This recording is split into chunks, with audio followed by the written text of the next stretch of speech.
Hey guys, welcome back to this channel. On today's video, I'm going to show you how to create a checklist in Google Docs.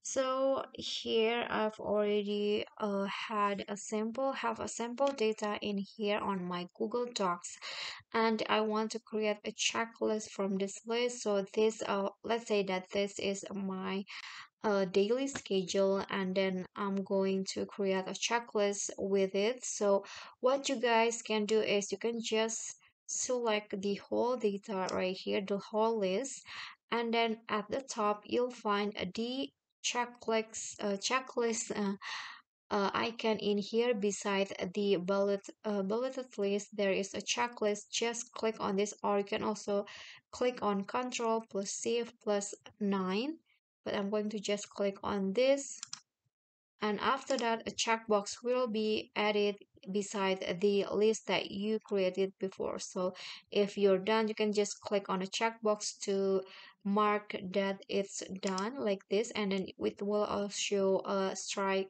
through like this. The Google Docs would automatically do it like this, and then you can just check again, and after it finishes.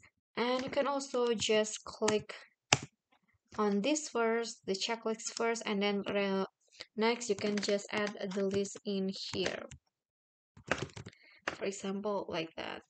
Okay guys, so I think that's the simple tutorial on how you can create checklists in Google Docs.